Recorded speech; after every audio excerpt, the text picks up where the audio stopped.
Boa noite, turma. Hoje nós vamos começar mais uma aula de Neurofisiologia aplicada à fisioterapia.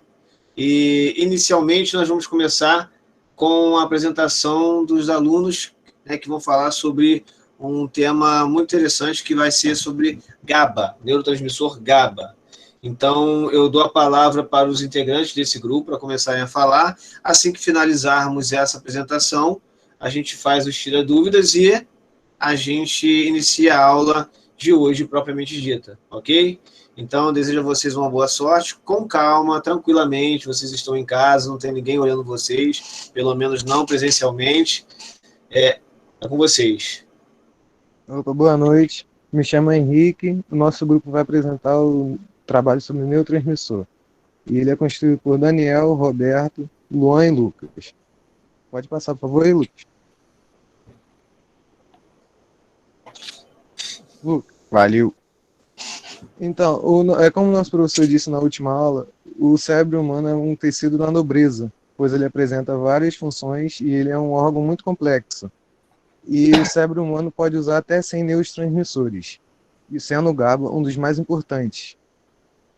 Ele é um neurotransmissor que atua inibindo o sistema nervoso central e está diretamente relacionado com o comportamento agressivo e impulsividade.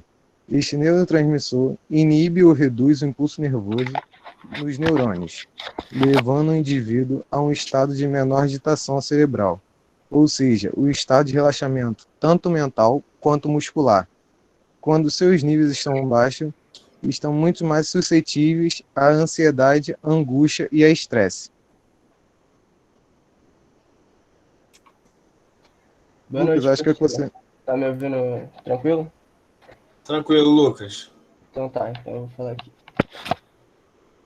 Função principal do GABA como neurotransmissor inibidor é desacelerar a atividade cerebral. Além disso, também está envolvido na visão, no sono e no tônus muscular e no controle motor. É amplamente distribuído tanto dentro quanto fora do sistema nervoso central.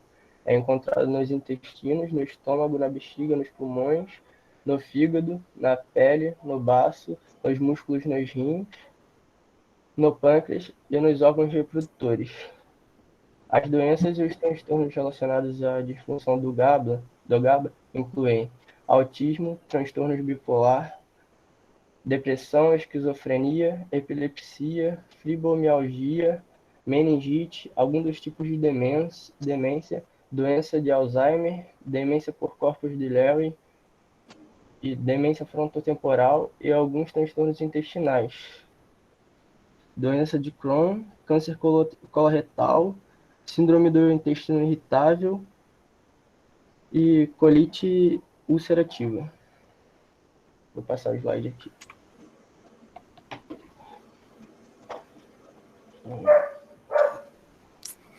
Boa noite, turma. Então, o GABA é presente no córtex cerebral, cerebelo, e liberado por diversos interneurônios, localizados no cérebro e na medula espinhal. É o principal neurotransmissor inibitório do sistema nervoso central. Está presente em aproximadamente 20% das sinapses. Os neurocientistas acreditam que o GABA é responsável pela sintonia fina e a coordenação dos movimentos. Há relatos que ele desempenha um importante papel na regulação do tônus muscular. A presença do excesso de GABA resulta em vários efeitos colaterais, como a sonolência e a ansiedade. Hoje em dia ele tem sido muito falado também em academia, que o consumo dele pode trazer ganho de massa magra, perda de peso, controle de ansiedade, queda de cabelos e algumas outras coisas. Mas assim como todos os hormônios que são consumidos em doses altas, né, que esses hormônios já são produzidos pelo nosso próprio corpo. E quando a gente está com eles regulados e toma a mais do que isso, pode provocar alguns tipos de colaterais. No caso do GABA, pode perder o controle da ansiedade, né? Ou até mesmo piorar os sintomas. Pode trazer... A pessoa pode ter vermelhidão nos olhos, formigamento na pele, entre outras coisas. Pode passar. Então, boa noite. Os medicamentos que aumentam a atuação deste neurotransmissor inibitório no sistema nervoso central são capazes de reduzir a ansiedade e produzir relaxamento muscular, prevenindo a hipertonia. E a hipótese de que a deficiência de GABA possa levar a outros casos de esquizofrenia. E a linha de pesquisa mais importante acerca desse neurotransmissor está relacionada à ansiedade. E existem duas evidências que apontam para essa correlação, né? Que a primeira é que existem grandes concentrações de GABA no sistema límbico, né? Que é o sistema também conhecido como um cérebro emocional, que é responsável por todas as respostas emocionais, né? E a segunda, que é a atuação dos benzodiazepínicos, que pertence a uma variedade de substâncias que tem a capacidade de deprimir o sistema nervoso central, provocando calma ou sedação. E ansiolíticos, que interagem em grande parte com receptores GABAérgicos. Boa noite, professor. Boa noite, turma. Então, na síntese do GABA... Pula aí, Lucas, por favor. Obrigado. Então, na síntese do GABA, é de suma importância o papel de outro neurotransmissor, no caso, um neurotransmissor excitatório, que é o glutamato, na qual o glutamato ele vai ser convertido em GABA através da enzima glutamato descarboxilase, no caso HAD, a sigla, que necessita de pirodoxal fosfato, que vai ser um cofator, na qual o pirodoxal fosfato ele é derivado da vitamina B6. Portanto, se ocorrer deficiência dessa vitamina, pode levar a uma redução da síntese de GABA, podendo causar perda da inibição sináptica, que pode gerar convulsões. Resumindo bem curtamente, o GABA ele é sintetizado a partir do ácido glutâmico e catabolizado de volta ao ciclo do ácido cítrico. Foi isso a nossa apresentação, professor. E essa é a bibliografia da nossa pesquisa.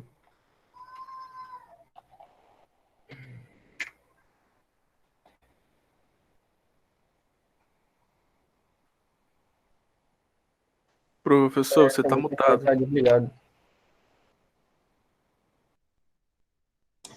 Foi mal aí, galera. Eu mutei para não atrapalhar vocês, caso as crianças resolvessem fazer barulho aqui, mas gostaria de parabenizar aí a apresentação de vocês, né? Conseguiram fazer uma síntese legal sobre o tema. É um tema que, óbvio, né, não é só isso, né? A gente tem uma variedade muito grande em relação à discussão desse neurotransmissor, mas as perguntas, elas existem, né? E se algum colega tiver alguma pergunta, algum integrante do grupo tiver alguma pergunta relacionada a esse tema, se quiserem fazer, podem fazer agora, nesse momento, que se os colegas não conseguirem responder, eu tento responder para vocês. Tá legal, gente? Vamos ficar super à vontade aí. Boa noite, gente. Eu gostei bastante do slide. Eu queria saber se vocês podem disponibilizar no grupo para estudo. Ótimo, ótima Claro. pergunta, hein? Eu envio para vocês. Pode deixar. Perfeito. Obrigada. Isso aí, Carol. Isso já me dá vantagem na hora da prova. Posso cobrar alguma coisa desse trabalho aí. Show! Já tem a apresentação da semana passada, então também já posso cobrar. Não, mas vai dar algum problema aí que ele não vai conseguir enviar, não, mas tá tranquilo. Não, tranquilo. Qualquer coisa tá tudo gravado lá no YouTube, sem problema. A gente pensa Aí em complica. Aí complica. tudo. A gente pensa em tudo. Tá tudo gravado. Tá tudo gravando, né? Torçam para que caia a minha internet e eu não consiga mais esse material aí. Ai, meu Deus. Mas é isso aí, galera. Olha só. Só para vocês terem uma ideia, eu queria só dar, a título de curiosidade, não é nem um acréscimo a esse tema, não. É um tema que é óbvio, né? A gente tem muito, muito mais a falar sobre esse neurotransmissor. Mas a título de curiosidade, vocês sabendo, né, que o GABA ele é um neurotransmissor que basicamente vai trabalhar em cima da inibição, né, sendo um neurotransmissor inibitório, a gente precisa entender, obviamente, além da síntese, né, como que acontece essa ação no sistema nervoso e, obviamente, nos outros sistemas, né, relacionados. Claro que o sistema nervoso central ele vai usufruir muito mais do GABA do que o sistema nervoso periférico, a partir da medula em diante para as musculaturas, né? Existe um outro inibidor que vai funcionar no sistema nervoso periférico, mas de mesma forma, tá? Basicamente, o que esse neurotransmissor ele faz, né? Quando ele está entrando, né, na fenda sináptica, saindo, né, da membrana pós-sináptica, né, do primeiro neurônio, do neurônio inicial, o que nós temos, basicamente, são neurotransmissores que se ligam a proteínas diferentes das outras proteínas que foram faladas no trabalho passado, né? As proteínas colinérgicas, por exemplo. Nesse caso aqui, nós temos as proteínas que vão se aderir, ou melhor, que vão receber, né, esse neurotransmissor GABA. Quando ela se abre, quando essa proteína se abre, né, se conforma, né, em relação à mudança relacionada ali à química, ele vai permitir a entrada de um íon específico na célula seguinte. É o íon cloreto, né? Diferente do sódio, né, que é um íon basicamente que torna a célula possível de despolarizar, o íon cloreto ele vai hiperpolarizar a célula. E a gente sabe que quando uma célula fica hiperpolarizada, essa célula ela não funciona, ela não participa, ela não trabalha. Por isso que esse neurotransmissor ele se torna um neurotransmissor inibitório, porque ele vai permitir a entrada de cloreto nas células seguintes, e essas células seguintes não vão ter capacidade de funcionar, pela grande concentração de cloreto que há na célula, fazendo com que a célula não consiga despolarizar. Outro título, né, de curiosidade é que em recém-nascidos, na fase ainda recém-nascida, o cloreto ele já se apresenta em uma grande quantidade no nosso corpo. Então, inicialmente, o neurotransmissor GABA nas crianças promove uma ação excitatória, né? Porque nesse caso, quando entrar mais cloreto, já que já é hiperpolarizado, ele vai acabar gerando uma despolarização por diferencial de gradiente, né? E aí sim, você vai ter uma excitação, um sinal excitatório em uma criança recém-nascida, tá? Que ao passo que ela vai se desenvolvendo, as células vão apresentando as suas polaridades mais distintas e, obviamente, mais naturais, né, do ser humano. A partir daí... Oi, fala, Milena. Esse neurotransmissor GABA, ele atua sozinho? Ele é o principal neurotransmissor inibidor? Não, na verdade, ele depende de um precursor, né? Vamos falar assim. O glutamato, por exemplo, né? O glutamato ele é um precursor que vai permitir que o GABA, né? O neurotransmissor GABA, ele haja realizando essa inibição. Mas ele não é o principal, ou melhor, ele não é o único. No sistema nervoso central, ele é o principal, mas no sistema nervoso periférico, ele não é o principal. Tá legal? Foi? Foi. Show. Seguindo, vamos falar mais alguma coisa? Alguém vai falar mais alguma coisa?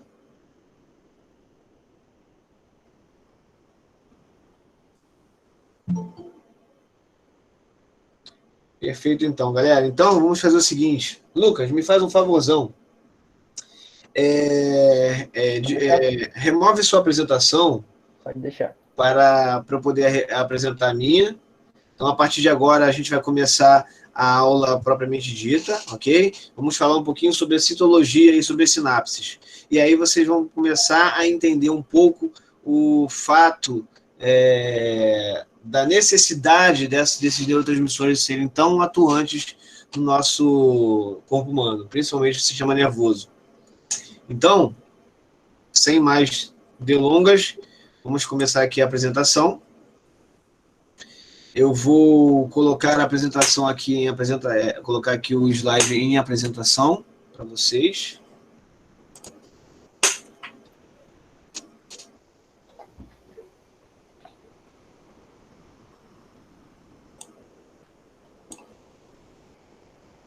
Então, vamos lá.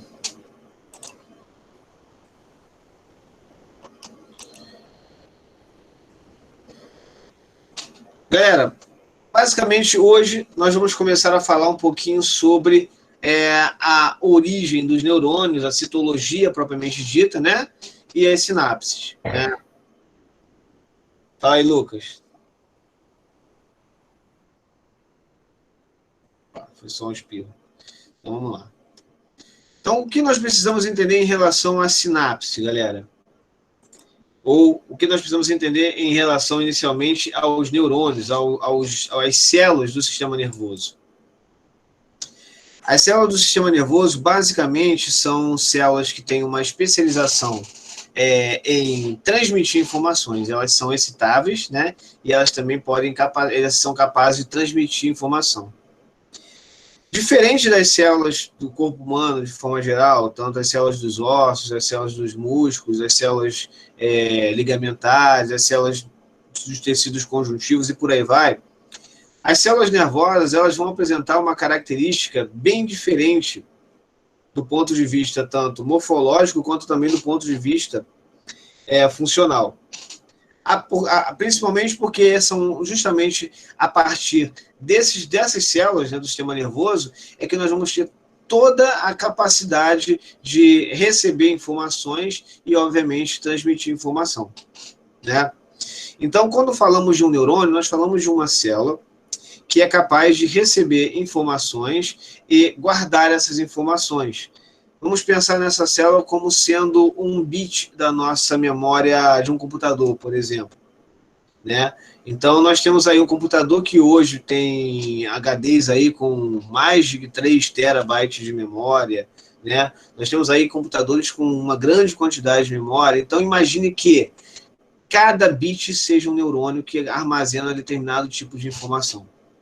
Então, todas as informações que nós capturamos do nosso ambiente, né, do nosso corpo, através da visão, do tato, da audição, olfato, paladar, propriocepção, emoção, raciocínio, tudo isso vai ser guardado de uma forma mnemônica, ou seja, de uma forma a memorizar. Então, nós vamos guardar com memória mesmo. Claro, nós não vamos trabalhar em cima de código binário, como um computador trabalha, mas sim, nós vamos trabalhar quase como código de positivo e negativo, código iônico, vamos falar assim. Então, tudo que nós enxergamos, tudo que nós ouvimos, tudo que nós sentimos, nós percebemos, vai ser armazenado de forma iônica. Então, aquela célula, ela vai estar ali presente, mantendo aquelas informações íntegras para a gente poder utilizar em uma outra situação, associar com alguma outra situação e por aí vai. Por isso que é bem comum vocês terem, sentirem o cheiro de um perfume e associarem a alguma pessoa, né, especial ou não da vida de vocês. Por isso que às vezes a gente olha para uma pessoa e diz, poxa, seu rosto é familiar, porque possivelmente você se parece com alguém que você conhece, ou você já viu essa pessoa antes, mas não consegue lembrar bem aonde, quando foi essa situação. De qualquer forma, o nosso sistema nervoso ele consegue cuidar da nossa memória, permitindo que tudo seja guardado para associações, ou até mesmo para respostas, né? Por exemplo, para uma prova de neurofisiologia, né? Se vocês não tiverem aí a data, eu já tenho a data da prova para vocês, eu passo depois no final da aula. Tudo que vocês precisam é ouvir o professor, entender o que o professor está falando, chegar na hora da prova e arrasar, arrebentar, tirar uma nota 10, porque afinal de contas você ouviu. Professor, as suas provas vão ser online, certo? Sim. Mas vão ser... Como vai funcionar isso? Porque eu entrei depois, aí eu não sei. Vai ser... Eu nem falei com vocês ainda sobre isso, foi bom você ter perguntado. As provas, elas são online, né? Na verdade, eu não vou entregar para vocês nada, já está lá, só esperando vocês abrirem e fazerem. Só que as questões, né, que eu fiz né? As alternativas que eu considerei corretas, ou melhor, a alternativa dentre as 5 alternativas que eu considerei correta, estão lá guardadas e o computador faz a sua randomização. Então, eu coloquei umas 30 questões. Dentre essas 30 questões, elas vão ser randomizadas para cada aluno pegar 10 questões diferentes desse banco de questões. Pode ser que um ou outro peguem questões iguais, mas a possibilidade disso acontecer é remota. É importante que vocês não pesquisem, não busquem informação com um colega que já fez a prova, ou melhor, está fazendo a prova.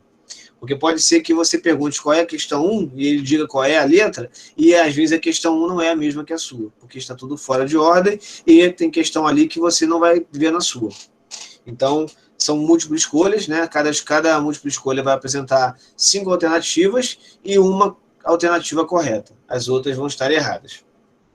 Então, basicamente, são essas questões que vão dar a nota de V1 para vocês e a nota de V2, porque a prova vai ser basicamente igual. Quer dizer, o modelo vai ser igual, né? 10 múltiplas escolhas.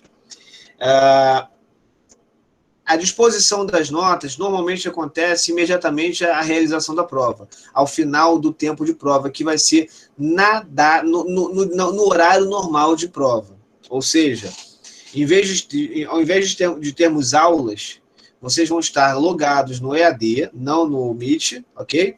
Mas vocês vão estar logados no EAD, realizando a prova lá no EAD. Durante o tempo de 7 horas e 5 minutos até o tempo de 10 horas, 22 horas. Então, vocês têm esse tempo para conseguir terminar a prova. Terminado esse tempo, a prova ela é automaticamente fechada, somente vai ficar salva as questões que vocês fizeram, ok? E, obviamente... Como é que é o negócio aí? Qual foi a pergunta? Deixa eu ver aqui. Já ocorreu alguma avaliação nesse tempo que eu perdi de aula? Não. A V1, ela tem uma data específica. Ela vai ser realizada, se eu não me engano, entre dia 21 e 26 de setembro.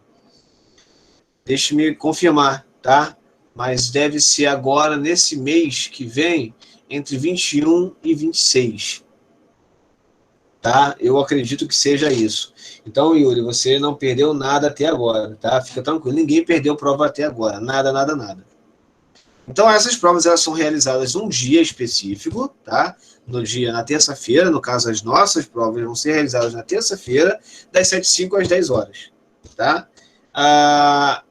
O tempo de prova é aquele que nós temos também em tempo de aula, especificado também na grade de vocês. Então, não se atrasem para começar, porque o tempo de prova vai ser exatamente até às 10 horas. Então, se vocês chegarem lá às 9h30 para começar a fazer a prova, vocês só vão ter 30 minutos para fazer a prova, ok? Então, o início de prova é importante que vocês guardem, 7h05. E vocês podem ir até às 10 horas, tá? Importante demais, né? Vocês saberem que durante as questões, vocês precisam marcar as questões e marcar uma bandeirinha em cada questão, sinalizando que você já fez aquela questão e o computador automaticamente salva, a rede automaticamente salva aquela questão que você respondeu. Caso você tenha perdido ou o sinal, a internet tenha caído, você tem aquelas questões ali, ok? É importante demais que isso aconteça. A tentativa de vocês é única, então vocês só vão ter uma tentativa para fazer a prova. Terminada essa tentativa, não tem mais tentativa. Caso vocês não consigam chegar a tempo para fazer a prova, vocês vão precisar fazer isso na segunda chamada, que vai ocorrer em um sábado, tá legal, gente? Que aí sim eu vou precisar verificar a data com vocês. Mas a orientação que eu dou a vocês não faltem a V1, porque a segunda chamada, normalmente, eu pego questões que eu não somente falo em sala de aula. Eu pego questões que estão no livro base, independente de eu ter comentado ou não. Então, vale a pena vocês fazerem a V1. Sim, Gabi, a plataforma funciona tranquilamente no celular, tá legal? Então, se você não tiver computador em casa, você pode usar o seu celular. Se você tiver alguma dificuldade com o seu próprio celular, você pode pegar o celular do seu pai, da sua mãe, do seu irmão, do seu marido, de quem for, tá? Você pode fazer isso tranquilamente, que você não vai ter dificuldade não, tá? Com relação à prova, eu acho que já expliquei tudo, né? Mais alguma dúvida, Gabi? Yuri?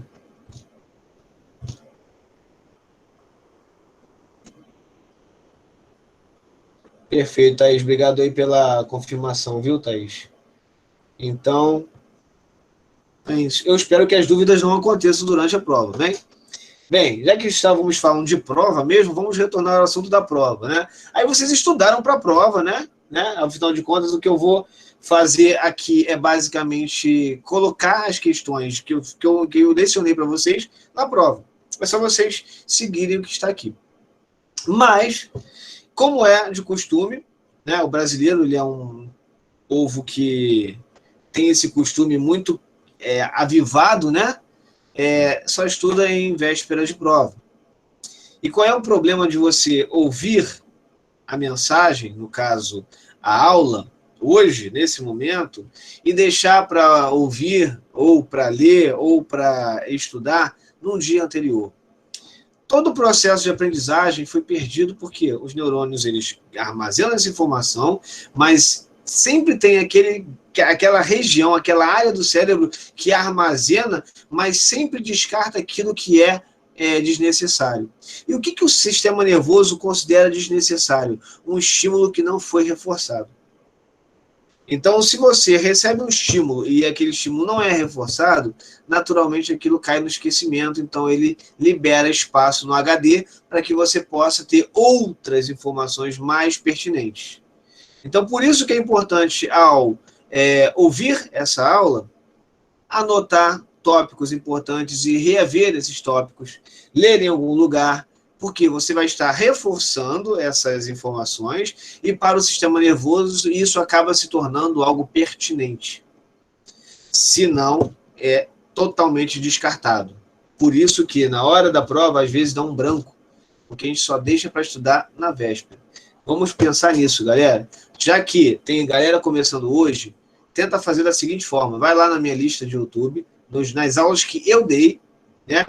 E começa a ouvir o que eu falei, começa a anotar o que eu falei, começa a questionar o que eu falei. E durante as aulas, as aulas consecutivas, vocês vão discutindo comigo e tentando me perguntar, e eu vou tentando responder a vocês, tentando esclarecer qualquer dúvida que vocês tenham. Ok? Então, dessa forma, o sistema nervoso consegue contribuir para a aprendizagem, para a memorização. Lembrando que, tratando-se de sistema nervoso, todos eles estão disponíveis, tá? Helena, fica super tranquila. Tá tudo lá naquela pasta do OneDrive. Até o que eu não dei, que eu vou dar ainda. Então, basicamente, nós temos isso. Lembrando que o sistema nervoso ele vai estar sempre associado com informações, tá?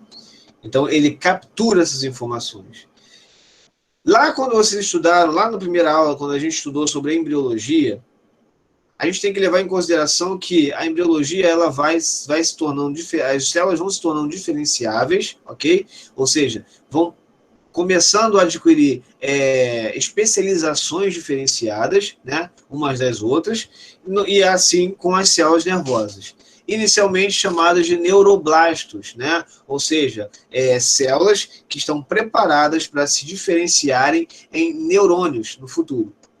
Da mesma forma que nós temos também para o sistema nervoso os glioblastos, que são células que vão estar preparadas para se diferenciarem e especializarem-se em células que vão dar suporte ao sistema nervoso, as células da glia, tá? A neuróglia, propriamente dita.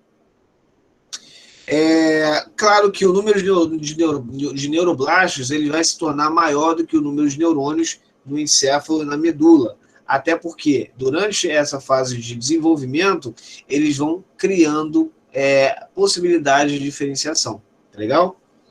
E, obviamente, cada célula nervosa vai ter um período de duração, né? Vai ter gravado lá o tempo da sua falha, né? que acontece lá para os seus 55 anos de idade, por aí vai, 50, 55 anos, você começa a ter as perdas neuronais, as mortes neuronais, mas que são insignificantes do ponto de vista natural, tá? Isso é em um progresso longo, tá ok, galera?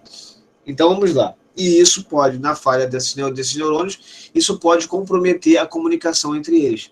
Porque, às vezes, nós temos 3 neurônios aqui, e o do meio resolve falhar, ou resolve morrer. Os outros 2 que precisavam se comunicar com ele vão ter que se arrumar para conseguir comunicar-se. Então, basicamente, isso vai acontecendo com a idade. Então, professor, tá? Oi? Professor, então, ao longo do nosso desenvolvimento, desde pequeno, a gente vai sempre trocando de neurônios, assim dizendo, que eu não achei a palavra certa. Não, na verdade, neuroblastos são as células que vão se transformar em neurônios. Então, nós estamos cheios deles. Conforme você vai desenvolvendo, isso acontece dos 7 aos 8 anos de idade, todos os neurônios eles vão sendo formados a partir dos neuroblastos. Quando você alcança essa idade, você já tem um sistema nervoso basicamente maduro. Tudo que você precisa fazer é absorver informação. Então, desde pequeno, desde criança, você tem uma velocidade de absorção muito maior. Conforme você vai desenvolvendo, essa absorção ela vai se tornando menor, ao ponto de chegar aos 50 anos. Você consegue chegar aos 50 anos e a partir daí as células vão começando a se degradar. Mas de uma forma muito, muito longa, uma progressão muito distante, numa condição normal, sem nenhum tipo de patologia envolvida, certo? Então, não há substituição de neurônio. Há apenas a evolução e a maturação deles até a determinada idade, que nós falamos aqui, 7 anos de idade. Ok, Sara?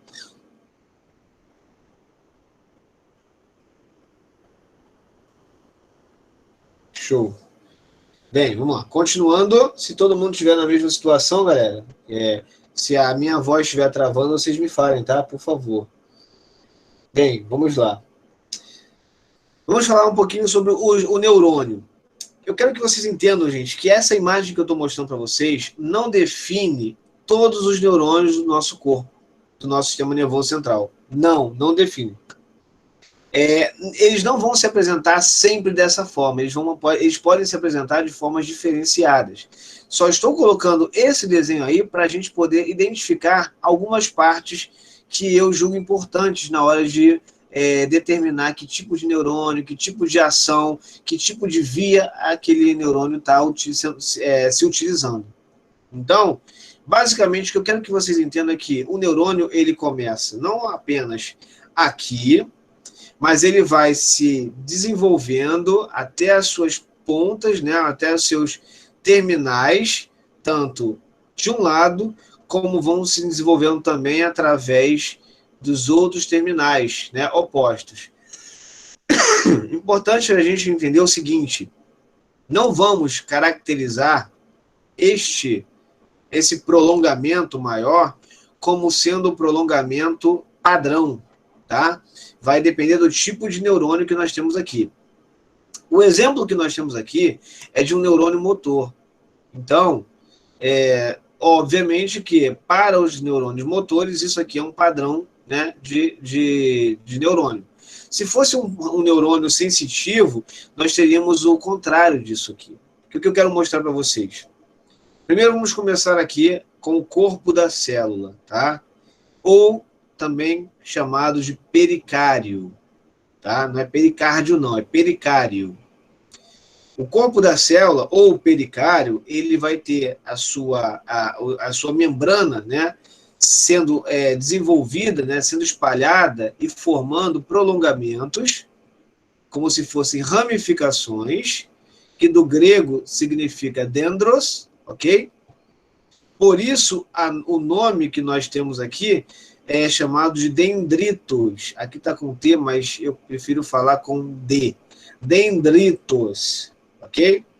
Então, aqui nós temos ramificações que são parte da membrana da célula, que nesse caso aqui nós chamamos de dendritos. Os dendritos são responsáveis por receber as informações de uma outra célula nervosa ou de alguma outra área ambiental, seja a visão, né, a retina, seja o nervo olfatório, por aí vai. Isso a se tratar de um neurônio sensitivo, tá, galera? Mas nós estamos falando de um neurônio motor aqui, nesse caso. Então, ele vai receber informações de outros neurônios para passar essas informações adiante através desse prolongamento aqui que nós chamamos de axônio, tá legal? Então, este prolongamento aqui, ele vai ser chamado de axônio. E, obviamente, ao final do axônio, nós vamos ter um terminal, né, as terminações, né, que nós chamamos de terminal de transmissão. Ou seja, a informação percorre toda a célula e vai, a partir daqui, né, nas pontas desses terminais, que nós chamamos de botões sinápticos, aqui acontece a transmissão para uma outra célula, que pode ser uma célula muscular ou pode ser uma outra célula nervosa, um outro neurônio. Importante a gente levar isso em consideração, ok? Obviamente, nós vamos ter aqui uma proteção desse axônio, né? E nós chamamos essa proteção aqui de bainha de mielina, que dependendo da sua localização, seja no sistema nervoso central ou seja no sistema nervoso periférico, vai ser apresentado por determinadas células, tá? Periférico, uma célula diferenciada, central, um outro tipo de célula. Agora, vamos parar e vamos olhar para a mesma imagem e vamos imaginar que, na verdade, esse neurônio aqui, ele é um neurônio sensitivo. Então, significa dizer que agora, nesse caso, nós temos esse prolongamento sendo como um dendrito, ok? Por onde vamos receber a informação. Essa informação ela vai passar por esse prolongamento, vai chegar ao corpo e vai se espalhar para os axônios, ou para um axônio, depende do tipo de célula. Falei isso para quê? Para vocês não imaginarem que toda célula ela vai ter essa direção de informação. Observem a setinha aqui. Aqui está caracterizando que a informação ela só tem um sentido. E, de fato, é isso. Ela só tem um sentido mesmo.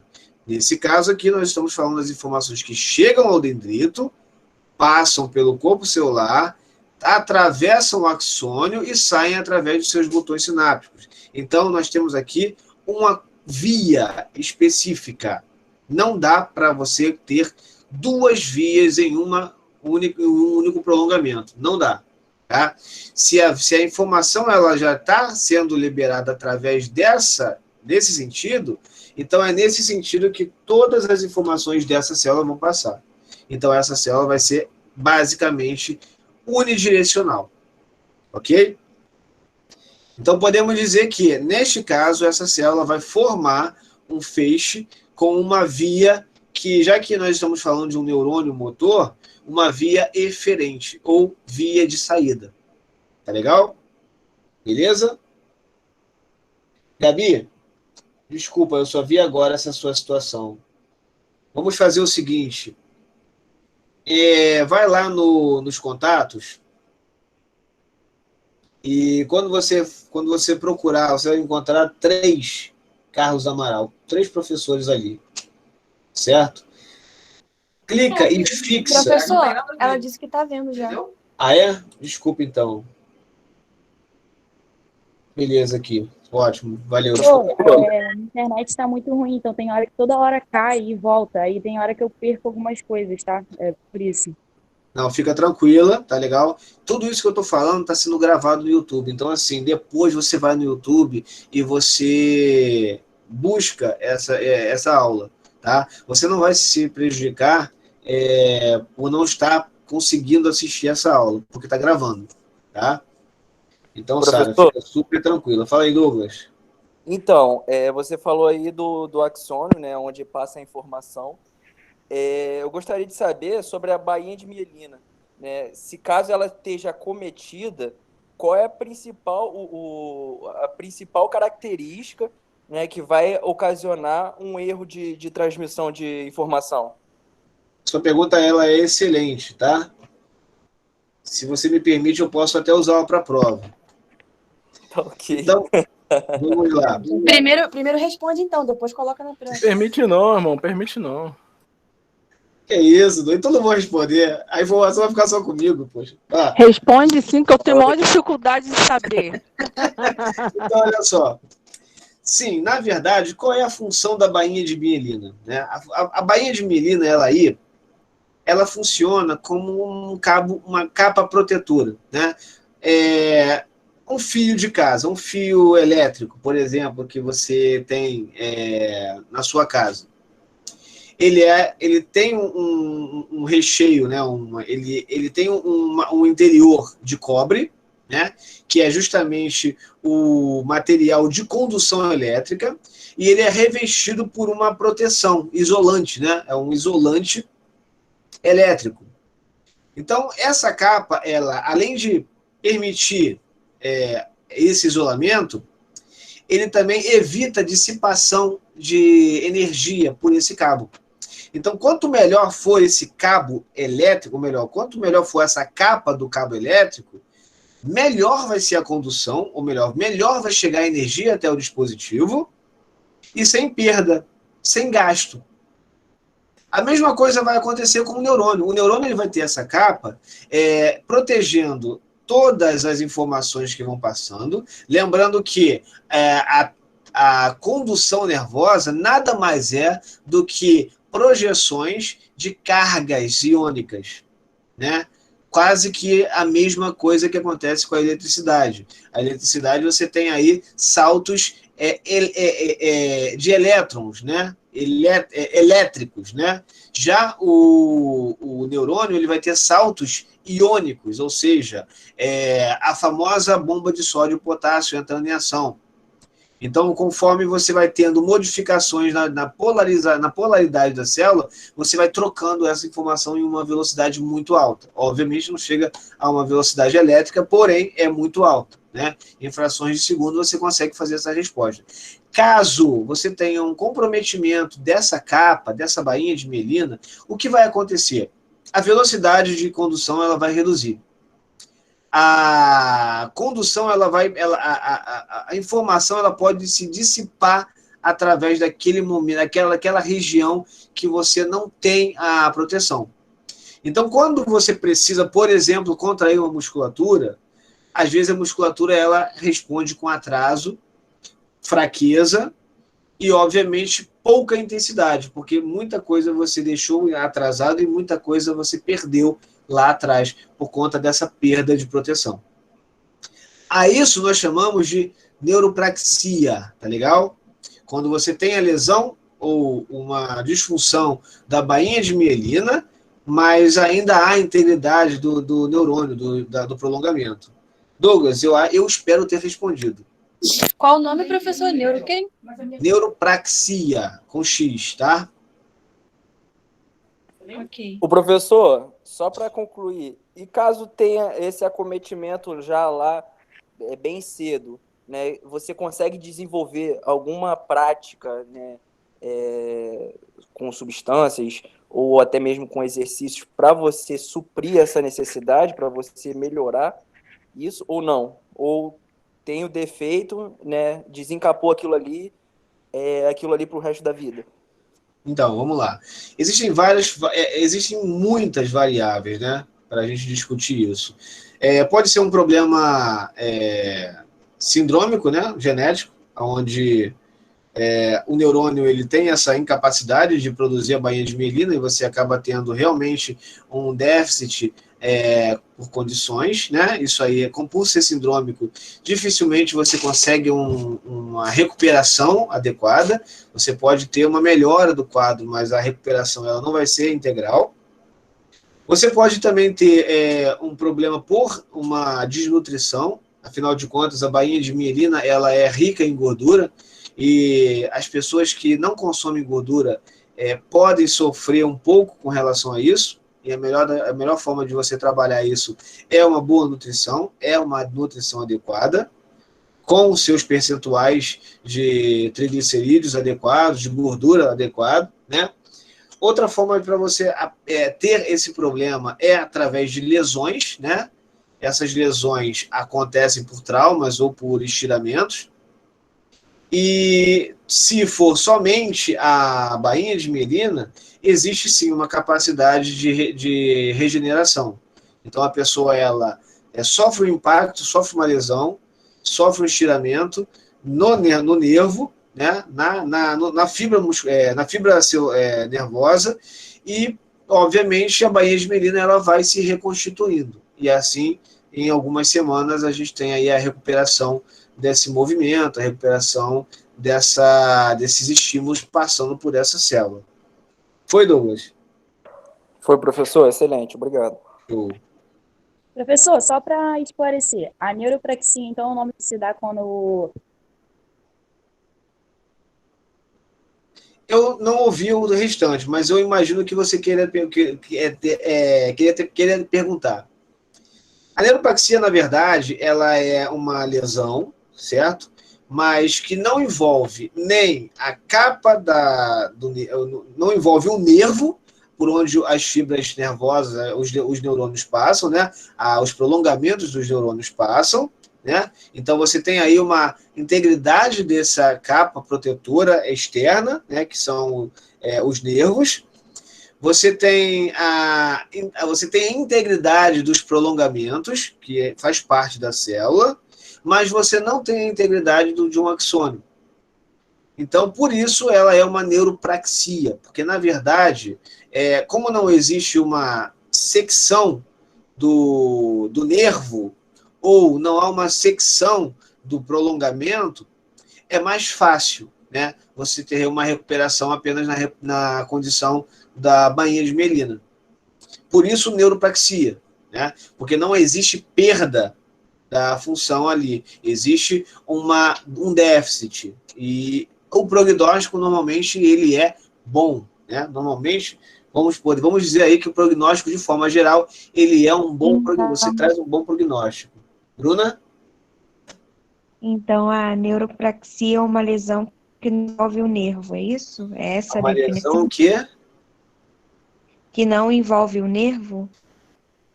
Que envolve o nervo, mas não compromete ele, vai comprometer apenas uma estrutura, né, anexada ao neurônio, né, ao prolongamento do neurônio. Ele não compromete toda a informação, né, professor? Só tem uma déficit. Exatamente. Então, eu acho que eu detectei aqui a falha de entendimento de você. Professor, é como se fosse um fio quando ele se desgasta? Por que não, né? Assim, pelo que eu estou entendendo, é como se fosse um fio. Que ele se desgastou, mas na verdade, ele não cedeu todo. Ele só teve aquele desgaste. Sim, perfeito. Perfeita analogia. Então, imagine que você tem uma extensão, né? Que você coloca na tomada lá e você vai, de repente, ligar o ventilador mais distante. E conforme você vai seguindo com a mão a extensão, chega um momento da extensão que você leva um choque. Porque ali a capa do fio foi violada, né? Foi descascada. Exatamente isso, Alaísa. Então você tem eletricidade passando, porém ali existe uma falha no fio. Se eu tocar, eu vou conduzir energia para fora dele, vou levar um choque, tá? Mas eu entendi, de forma geral, aonde está a falha no entendimento. Deixa eu só falar rapidamente. Obrigada, hein? Nada, que isso, Alaísa. Você fez uma analogia perfeita. É o seguinte, galera. Você pensa da seguinte forma. O que é um nervo? A gente precisa entender o que é um nervo, tá? O nervo, ele é um conduíte, tá legal? Pensa na casa de vocês, onde tem a tomada, tem o interruptor, tem a lâmpada. Para os fios passarem por essa parede, é necessário que tenha um duto, uma via, né? Um conduíte, né? Aqueles amarelinhos, sabe? Que a gente vê em obra. Então, o nervo, na verdade, é aquilo. E por dentro daquele nervo, nós podemos passar vários fios. Seja para uma tomada, ou seja para a lâmpada, seja para o ventilador de teto, seja para outra coisa que você queira colocar no teto, seja para 2 ou 3 interruptores que você tenha na parede. Então, você tem ali passagem para vários fios. Então, na verdade, o nervo é um conduíte e os fios são os prolongamentos dos nervos. Cada fio vai ter o seu prolongamento com uma proteção, uma capa. Imagine se você colocasse todos os fios desencapados ali dentro. Ia fechar curto, ia botar fogo na casa. E não ia ter função nenhuma.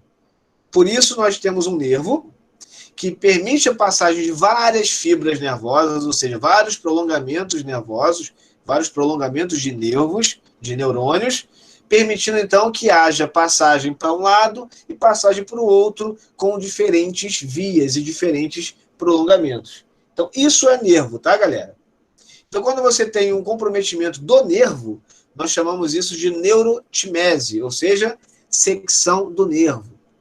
Se você tem apenas o comprometimento de uma das capas, você tem aí, então, a neuropraxia. Agora, se você tem um comprometimento do fio, né, da parte de cobre, ou seja, a capinha está lá direitinho e tal, mas houve uma quebra no fio, e aí gera mau contato no fio. Então, ali você tem uma axoniotimese, por exemplo. Ok? Então, nós temos essas 3 falhas que podem acontecer. A pior delas, com certeza, é o conduíte cortado. Oi? Comprometimento do nervo é qual o nome? Comprometimento do nervo, ou seja, do conduíte, de todas as fibras que passam ali, nós chamamos de neurotimese.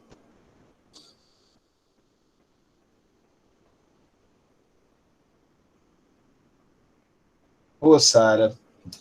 Vamos fazer o seguinte, galera, vamos ajudar a Sara aí, gente. Sara, se você precisar, faz pergunta pelo WhatsApp. Quem tiver com o WhatsApp aí, junto com o computador, intermedia aí a Sara aí, por favor. Vamos quebrar esse galho para ela. Por favor, galera. Você consegue fazer isso, Sara? Mandar as perguntas, a participação pelo WhatsApp? Aí, alguém que tiver com o WhatsApp na mão aí, passa adiante. Pode ser, Sara? Fico aí aguardando esse retorno seu, tá legal?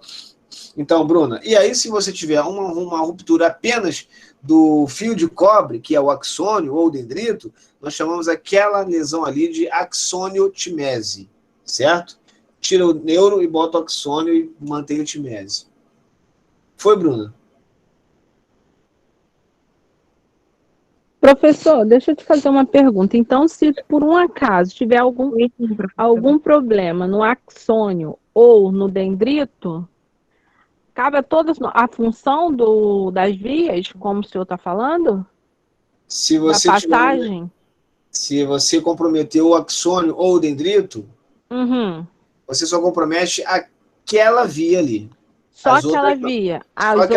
As ramificações não, né? Só uma. Não, só aquela partezinha. Se a baía de melina, se o nervo estiver íntegro, você tem condições de reestruturar aquele citoesqueleto.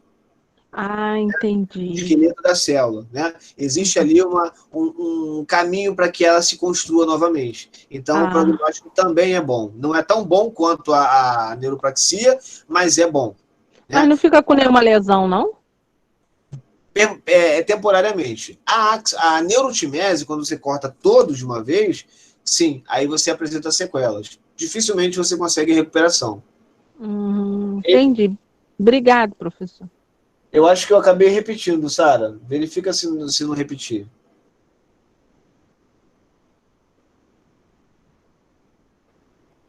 Não? Professor, Oi, Bruno. o João perguntou se os tremores de Parkinson são por da baía de melina.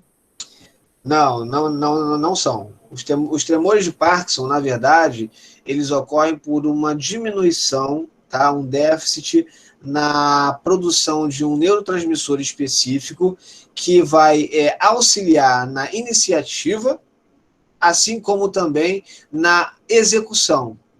Como foi falado na aula passada pelo grupo que falou sobre acetilcolina. Eles comentaram sobre o mal de Parkinson, que existe não somente na condição da acetilcolina, mas rapidamente falando sobre um dos neurotransmissores, a dopamina, né, ela permite, né, a iniciativa do paciente. Se essa dopamina ela é reduzida no sistema nervoso central, é bem possível que esse paciente ele perca a iniciativa. Junto com isso, a acetilcolina lá na função muscular impede que haja um controle tônico adequado. Por isso os tremores, por um déficit no fluxo de acetilcolina entre as sinapses, ok? É puramente sináptica a ação aí. Professor, Yuri, fala aí. posso fazer uma pergunta? Diga. O senhor poderia me explicar como que o álcool ele age no nosso sistema nervoso, prejudicando o neurônio, o seu prolongamento? Perfeitamente. Basicamente, obviamente, isso aí até eu poderia falar um pouquinho mais para frente, mas não tem problema, a gente já adianta isso. O que acontece? O álcool ele é uma fonte de energia também, ok? Então, por ser uma fonte de energia, o álcool ele precisa ser metabolizado, tanto pelo fígado como pelas células, para poder conseguir adquirir a energia que é utilizada pelo nosso organismo, que nós sabemos que é a adenosina trifosfato, o famoso ATP.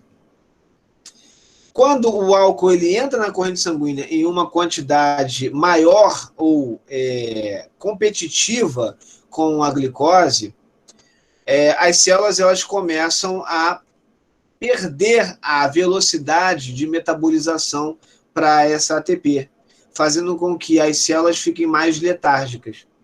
Então, dependendo das regiões que você tenha essa absorção energética, você pode ter sintomas relativos à falha naquela ação celular, seja através de um campo específico de inibição de comportamento, seja através da coordenação motora e do sistema vestibular, o equilíbrio propriamente dito. Então, todas as ações que precisavam de uma velocidade adequada, eles perdem essa velocidade e você não consegue perceber ou responder na velocidade adequada. Então, é isso que acontece. O excesso desse álcool, ele pode trazer um colapso no sistema nervoso, levando até, muitas das vezes, ao coma alcoólico. Ok? Foi, Yuri. Show de bola, professor. Obrigado. Professor, deixa eu só fazer uma pergunta. O senhor mencionou aí, o ATP, né, que se fala? ATP. É ATP, né? Isso. Na verdade, é a eletricidade do nosso corpo, não é isso? Então, com álcool ele não pode se chocar e a pessoa ter uma outra... Vamos lá, vamos colocar as coisas na estante, de forma adequada, na ordem certa. O ATP, ele é a nossa energia, tá? Então, sem o ATP, nada acontece, nem a sinapse acontece.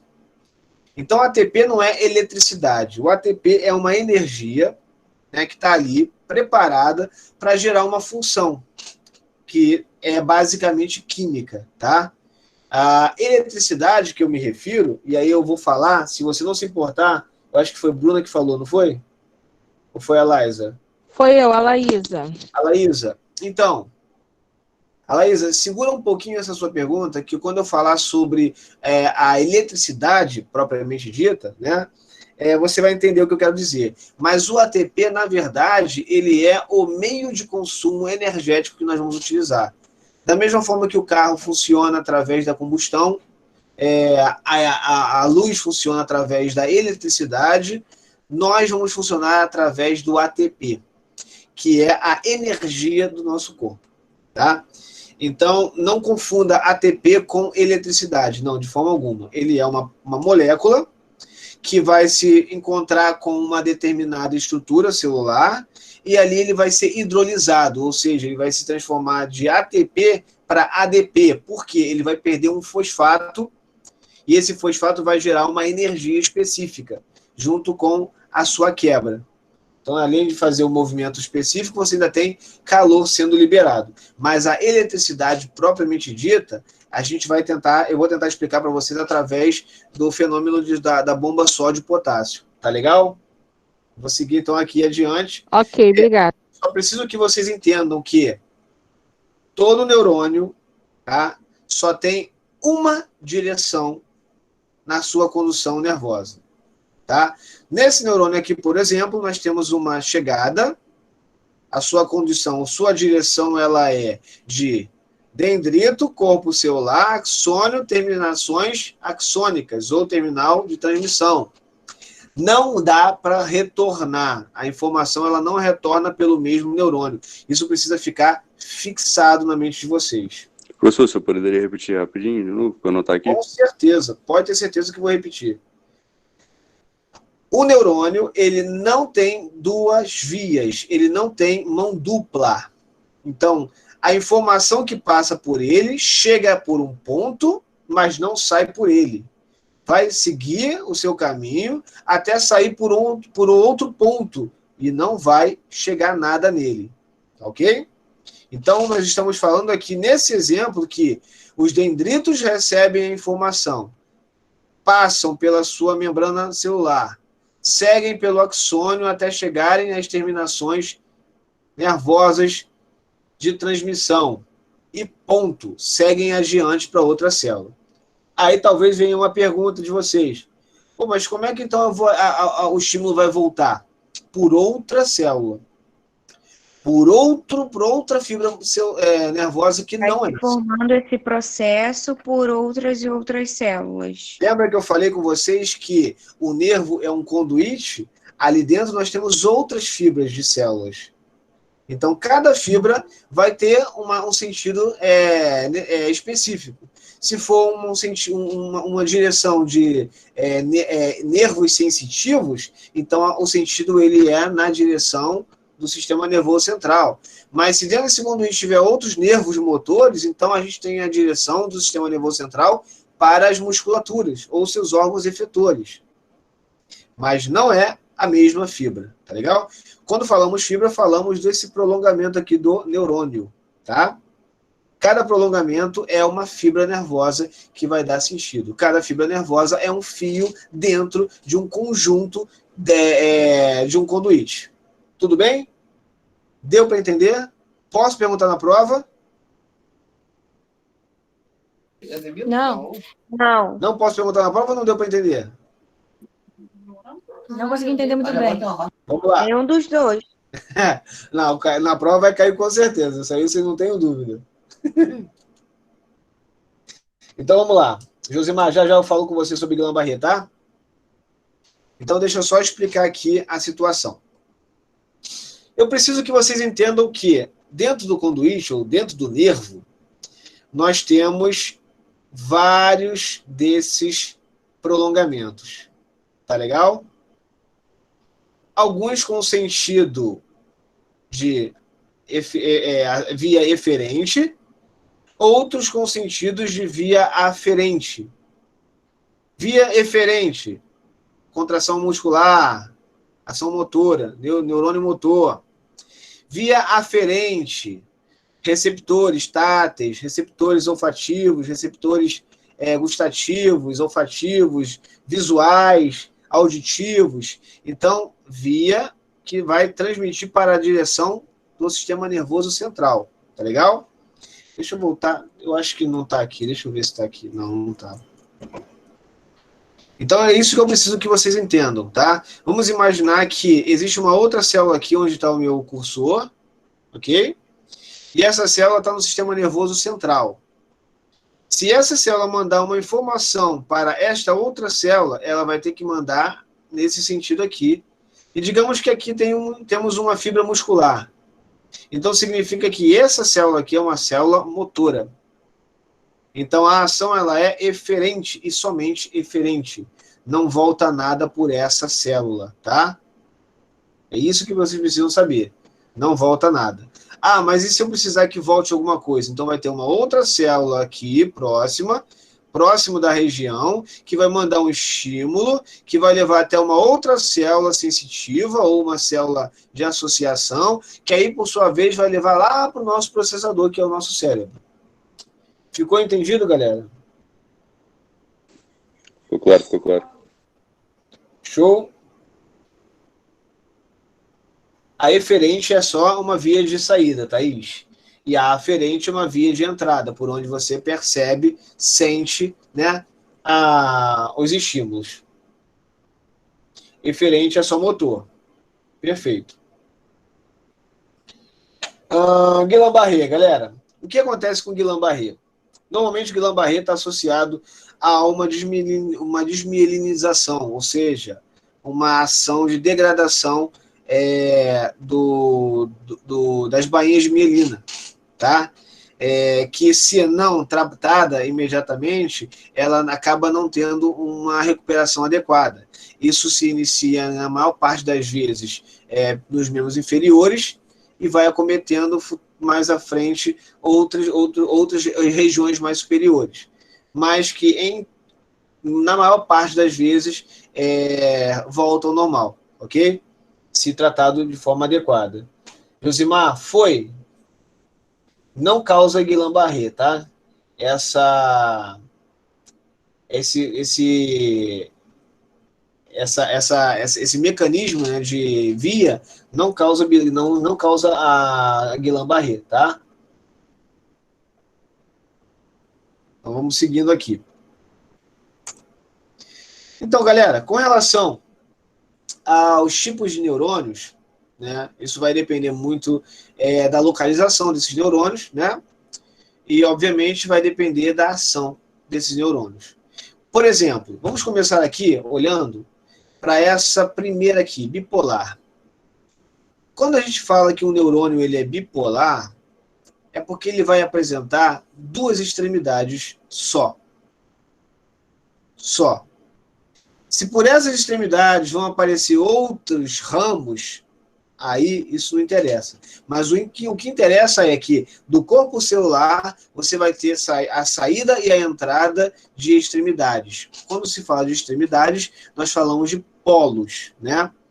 Polos são extremos, né? Nós temos o polo positivo e o polo negativo. Nós temos o polo norte e nós temos o polo sul. São extremos. Então, quando falamos de polo, nós falamos de extremidades. Então, vamos pegar aqui um exemplo de neurônio bipolar. Nós temos um bem aqui, ó. Um bipolar. Porque, olha só, temos um polo bem aqui, no corpo da célula, e nós temos um outro polo bem aqui. Ah, mas ele tem dois aqui. Não, na verdade, sai um só, que depois se ramifica. Mas aqui nós temos apenas dois polos. Então, um neurônio que apresenta um prolongamento, né, para um ponto e um prolongamento para outro ponto, nós chamamos de neurônio bipolar. Carlos, aonde que eu vou encontrar esses neurônios? De forma geral, esses neurônios bipolares, eles são sensitivos, ou seja, eles vão participar das vias sensoriais. Licença, professor. Oi. O senhor pode mostrar novamente como que identificou o neurônio bipolar, que não deu para ver direito? Perfeito. Eu vou colocar, em vez de eu ficar balançando, como eu estou balançando aqui agora, eu vou paralisar o cursor justamente onde tem um polo, ok? Então, nós temos aqui um polo que vai gerar um prolongamento. Aqui nós temos um outro polo que vai gerar um outro prolongamento que, nessa situação aqui, acabou se ramificando. Entendi. Perfeito? Então, nós chamamos de bipolar. E, normalmente, os bipolares são sensitivos. Aonde vamos encontrar? Na retina. Então, basicamente, os receptores eles vão perceber, né? Vão captar as informações da retina e vão levar para o neurônio, que, por sua vez, vão jogar para o outro polo, levando a informação para o sistema nervoso central, para detectar e configurar ou codificar, interpretar a informação gerada, como, por exemplo, a visão. Certo? Esse é um exemplo. Nós também podemos dar aí o exemplo do ouvido. Senhor, repete o que o senhor falou, por favor. Qual parte? Essa parte da retina? Essa última parte que o senhor falou sobre sensitivos. Tá. Então você tem aqui um nervo que normalmente, o neurônio bipolar, ele vai ser sensitivo, ok? E esse sensitivo vai estar relacionado, por exemplo, à retina, ao ouvido interno, que capta a vibração através da cóclea, né? A mucosa olfatória, que fica localizada entre a cavidade do encéfalo, né? O assoalho do encéfalo, e a cavidade nasal, né? Então, esse neurônio bipolar ele vai ser basicamente relacionado com esses nervos mais sensitivos, auditivos, olfatórios e visuais. Tá? A informação ela chega numa via, num receptor, num dendrito, passa pelo corpo e atinge o axônio posteriormente, indo em direção ao centro do cérebro, tá? Ao sistema nervoso central. Foi?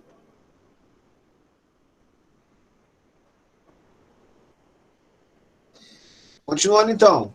Pseudo-unipolar. Por que pseudo-unipolar? O que significa pseudo-unipolar? É um falso unipolar, ou seja, é visto como unipolar, mas, na verdade, apresenta dois polos que estão juntos demais, parecendo ser um único polo. E aí vamos vamos à imagem para a gente verificar isso de forma mais esquemática. Temos aqui o corpo do neurônio e apenas um polo visível. Olha só, um polo visível. A gente sabe que para a informação sair dos dendritos, chegar aos axônios, é importante que eles passem pelo corpo celular, pelo neurônio. Então, é inevitável que essa informação ela desça, entre no neurônio, faça a sua função, saia pelo neurônio e desça. Por isso que ele é falso, né? Pseudo-unipolar, quando, na verdade, apresentam dois polos aqui. Tá? Nós precisamos, para a função sináptica acontecer, nós precisamos de pelo menos dois polos. Então, aonde encontrarmos um polo, vamos desconfiar. É necessário que a informação entre e saia para seguir o seu fluxo. É o que acontece nesse neurônio aqui. Esse neurônio é um pseudo-unipolar. Onde nós vamos encontrar esse neurônio pseudo-unipolar? Em todas os nervos sensitivos do sistema nervoso central, a partir da periferia para os gânglios, que ficam logo anteriormente, ou melhor, logo antes da medula. Vou explicar melhor para vocês. Vou pegar uma imagem de uma medula aqui para a gente poder verificar isso com mais facilidade. Deixa eu ver se eu consigo desenhar aqui. Acho que dá para desenhar.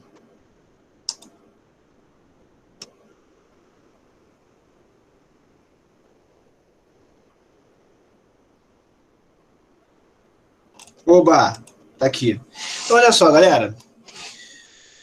Vamos pensar o seguinte. Aqui nós temos vou fazer o desenho, depois eu desfaço isso. Vou desenhar aqui a coluna vertebral, ok? Então, está aqui o cérebro, ok? E as informações elas vão sair lá da periferia e vão seguir até a coluna vertebral. Vários nervos vão passar até a coluna vertebral. Então, o sentido basicamente é esse aqui, tá? Da periferia para o centro. Mas as informações que chegam até essa região aqui, e aqui eu vou ampliar isso, tá? Vou colocar aqui, tá? Então, aqui nós temos a medula e existem raízes saindo da medula anteriormente, são as motoras, ok? Sentido eferente. E nós temos posteriormente outras raízes que, ao chegar aqui, vão ter um carocinho bem aqui, ó. Esse carocinho dos nervos, né, posteriores, nós chamamos de gânglios sensitivos, tá? O que são esses gânglios sensitivos? São conjuntos de neurônios, dos corpos neuronais, ok? São conjuntos disso aqui, que vão estar bem presentes aqui, formando uma intumescência, já que os corpos neuronais são muito mais espessos do que apenas os dendritos, né? E os axônios. Dendritos e axônios. Então, os corpos celulares estão localizados fora da coluna. Então, as informações que chegam até esse nervo, de vários outros locais, vão aglomerando-se num conjunto de corpos celulares. Então, aqui nós temos um neurônio recebendo informação da periferia, do sistema nervoso periférico, e levando a informação para o sistema nervoso central. Aqui, ele vai receber uma outra célula, uma outra célula vai receber essa informação que vai levar para o sistema nervoso central. Então, aqui nós temos um neurônio que se prolonga, né, lá pertinho da coluna, que se prolonga até as extremidades do nosso corpo e se ligam através de axônios à coluna vertebral. Mas o neurônio sensitivo, no caso, os nervos sensitivos estão com os seus neurônios expostos fora da coluna vertebral. Isso ficou entendido, gente?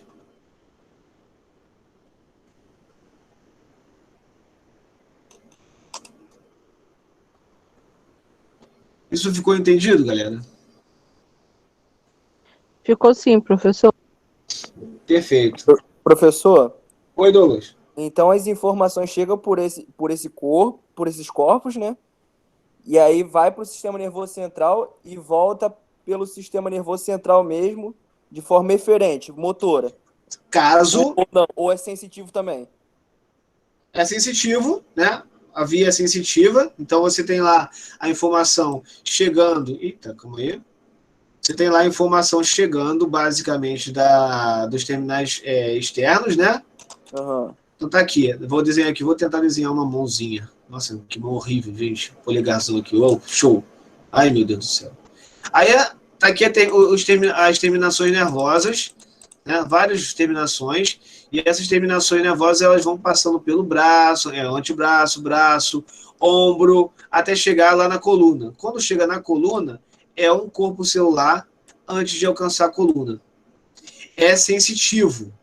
Continua sendo sensitivo quando se tocar com outro neurônio que vai levar a informação lá para o cérebro. Continua sendo sensitivo. Aqui nós temos uma via aferente. Quando chega lá no cérebro, né? Aí ele vai ter o seu processamento, que pode ser apenas para um raciocínio, pode ser apenas para uma nota de informação tátil, ou pode ser para a gente fazer alguma movimentação. Então, o cérebro manda uma outra informação, né, para baixo, para mandar a informação, né, desse neurônio aqui, que está dentro da coluna da medula, direto para uma musculatura específica. Aí sim, nesse caso, nós estamos falando de uma via eferente, que é uma via de contração muscular. Professor. Então, a informação sensorial ela sobe ao sistema nervoso central e se processa lá. Se eu quiser mover a minha mão, aí sim, a via eferente, através dos seus neurônios motores, primários e secundários, os mais externos, fazem a ação de contração muscular. Fala aí, alguém ia falar. Não, eu só ia te fazer uma pergunta mesmo para fixar aqui. Então, a via aferente é uma via sensitiva e a eferente é motora, via de saída apenas? Só precisa responder isso na prova. É, senhor. Só precisa responder isso na prova. Não, mas o senhor pode responder agora, não tem problema não. Mas é isso aí, você falou, é isso mesmo. Se eu fizesse essa pergunta, você teria que responder isso. Show, obrigado. As vias sensitivas, elas são aferentes, e as vias motoras são eferentes. Ponto final. Ok? Ok. Então, seguindo aqui, nós temos aqui, eu vou apagar esse negócio, não vai fazer uma confusão do caramba. Vamos lá. Então, nós temos aqui, ó, multipolar. Se é multipolar, significa que tem mais de 2. Né? Então, nós temos aqui os multipolares sendo os motores, por exemplo. Eles vão receber informações de vários outros neurônios, vão seguir essa informação através de um axônio, mandando a informação adiante. Então, nós temos os Desculpa, galera. É só um espirro, mais nada. Eu tô bem, eu tô saudável. Seguindo aqui. Então, basicamente, os neurônios motores eles vão apresentar essa característica aqui. Olha só. axônio, dendrito, dendrito, dendrito, dendrito, dendrito. Então aqui a gente tem basicamente 7 prolongamentos. Então ele é multipolar. Outras células, né, mais especializadas, como por exemplo, na região piramidal, nós temos aí células de córtex e células cardíacas. Aqui nós temos uma multipolar piramidal, localizada no encéfalo mesmo, tá? Lá no centro, lá no processamento, lá no tronco encefálico, lá no tálamo. Então, é uma célula que basicamente vai atuar diretamente nas vias piramidais. Né? Outro multipolar aqui, que é o Purkinje, né? Vários prolongamentos chegando a essa célula, permitindo no caso aí do coração, uma contração muito mais eficiente. Também encontramos essa célula na substância negra, lá no mesencéfalo, que a gente fala isso mais na frente, não precisa discutir isso agora não. Tá? Então, seguindo mais à frente aqui, né? Aqui é apenas uma ilustração para vocês, são imagens de um microscópio, né, eletrônico, onde nós conseguimos observar os neurônios, né, em condições diferenciadas, dependendo do microscópio. E aqui nós temos outra variedade de neurônios. Né? E aqui eu acho que eu consigo até explicar para vocês de uma forma um pouco mais didática. Vamos pensar o seguinte. Tá? Nós temos aqui as células, né? Essa célula aqui sendo uma célula sensitiva. Né? Vamos pensar que aqui está a mão, né, o dedo, né, onde vamos tocar um objeto para perceber esse objeto, e essa sensação ela vai passar pelo dendrito, tá legal? Não é axônio, porque o fluxo é em direção ao corpo, o dendrito recebe a informação, passa para o corpo celular, aqui vão ter várias outras células, então nós temos aqui um gânglio sensitivo, e daqui nós temos o axônio que vai mandar uma informação lá para a célula que está lá na medula. Essa célula ela pode ser uma célula multipolar de associação, que pode levar informações para o cérebro, ou pode também levar informações para uma célula motora, caso seja um ato reflexo. Professor? Oi. Fala aí, Douglas. O gânglio é o corpo celular ou o neurônio? O gânglio é um conjunto de corpos celulares. Pense no gânglio como uma caixa disjuntora, onde você tem vários disjuntores para permitir a passagem das informações. Então, um conduíte não seria suficiente para aquela quantidade de disjuntores que você tem numa casa. Então, você tem o gânglio com vários corpos celulares ali. Só é um gânglio porque há uma quantidade maior de células e, obviamente, os corpos eles são maiores do que as fibras. Por isso formam um caroço, um gânglio. Foi isso que você perguntou, João? Sim, obrigado. Show. E aí, obviamente, imagine que aqui seja um fósforo aceso que a pessoa sentiu, né? Doeu. Né? Antes da pessoa sentir dor, para que não haja mais lesões, a informação chega a uma célula que vai detectar que foi um estímulo nocivo, imediatamente ela acorda uma célula motora, uma via eferente, que vai levar uma informação para a contração muscular para que haja retirada dessa mão, desse local, né, desse fósforo, ou de uma chapa quente, de um ferro de passar roupa, por exemplo. Professor? Oi, Douglas, diga aí. Essa via aí, ela só chega até a medula, ou ela vai até o sistema nervoso central? Só até a medula, não é? Essa via aqui é o que nós chamamos de arco reflexo. Foi a última coisa que eu falei na aula passada. Não sei se você se você lembra dessa aula. Eu não estava, não.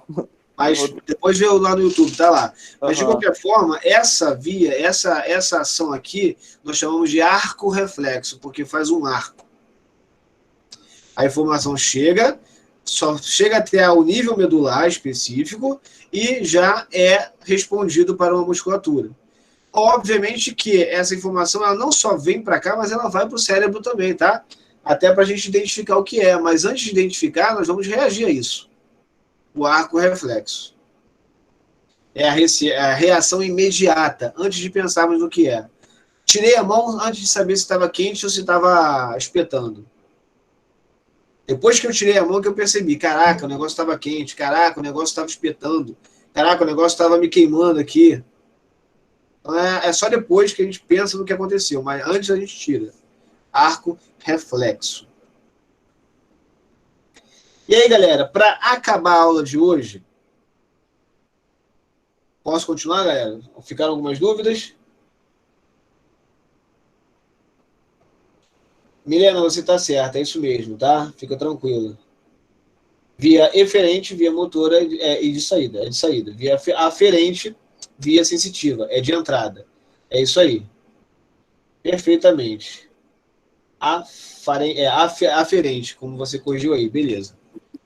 Então, vamos lá, galera. Se não há mais perguntas, eu acho que vocês entenderam. Posso perguntar na prova, né? Com tranquilidade, com nível hard de videogame. Vamos para as células da glia. Células da glia, nesse caso aqui, é isso aí, Camila. Vai dar tudo certo, sempre dá. Vocês vão ver. Começa no Waze, professor. Oi? Começa no Waze. Começar no Easy fica fácil demais, cara. Pô, Easy, pô. Não, não. Vamos fazer então o seguinte, vamos fazer o intermediário. É o medium, ok? Tá certo, tá certo. Nem eu, nem você. Nem easy, nem hard. Vamos lá para o medium. Vamos lá. Células da glia do sistema nervoso central, galera. Por que do sistema nervoso central? Porque a gente também vai encontrar algumas células da glia no sistema nervoso periférico, tá? Então, vamos começar. Oi, fala aí, Milena. Para começar, o que é glia, que eu não sei? Glia. Bem, na verdade, a glia, de forma geral, ela é o tecido, entre aspas, conjuntivo do sistema nervoso. A gente sabe que o sistema nervoso, basicamente é formado por neurônios. Mas os neurônios, eles dependem de um tecido, de algumas células, que possam dar suporte vital a essas células, que são tão nobres e tão sensíveis. Então, glia, né, basicamente, é o conjunto do tecido conjuntivo que permite sustentação, suporte ao sistema nervoso central. Poderíamos também chamar de gliócitos. Bruna, foi Bruna que falou agora? Que escreveu agora? Deixa eu ver aqui. Foi Thaís. Thaís, na verdade, não é só isso, tá? Não é somente um revestimento.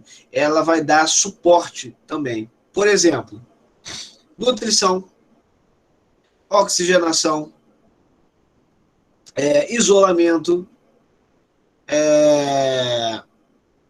sinergismo, controle de íons, né?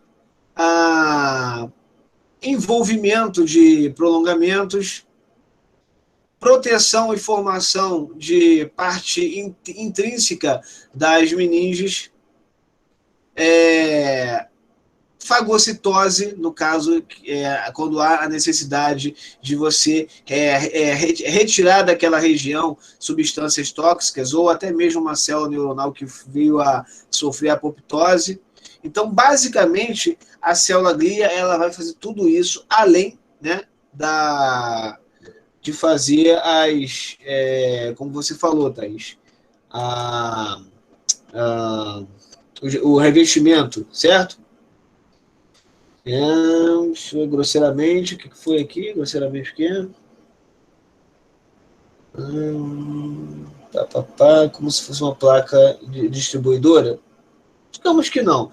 Vamos considerar a célula da glia como sendo os assistentes dos neurônios. Eu acho melhor assim. Como se fosse uma mediadora, né? Não. Ele é um... Eu vou explicar célula por célula aqui, vocês vão ter uma ideia. É suporte, né? Eles são células de suporte. Elas podem servir como mediação. elas podem servir como distribuição, elas podem servir como revestimento. Então, não dá para dizer que é uma coisa ou outra, dá para dizer que é um suporte. Ela vai fazer ela vai ter várias funções, como você descreveu aqui, Thaís.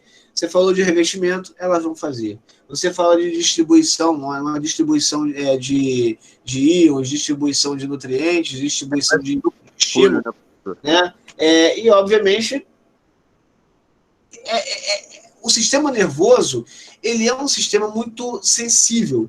Então, nem tudo que nós consumimos, nem tudo que circula no nosso sangue pode chegar ao sistema nervoso, porque é muito tóxico. Pode matar a célula nervosa, e matar a célula nervosa é o que a gente não pode ter. Então, é um sistema muito mais fechado, mais isolado, que depende de um exército, que depende de um comando mais agressivo em proteção e suporte. Certo? E quando eu falo das células da glia, existem muitas células da glia, né? Várias especificações, especializações. E aí eu vou começar com o primeiro, que no caso aí nós chamamos de astrócito, né? Então, os astrócitos, tá legal? Olha só aqui o nome aqui. Ele tem esse nome primeiro, citos de célula, tá ok, galera? Então, já sabemos que citos vem de células, né? Citocélula. Astro, quando falarmos de astro, ele é derivado de astro, propriamente dito, né? Astro, nós sabemos que é tudo aquilo que vai dar astronomia, por exemplo. Uma estrela, ela é um astro, né? Um astro do rock, uma estrela do rock. Então, essa estrela do rock, por que ela tem esse nome? Porque ela se parece com uma estrela.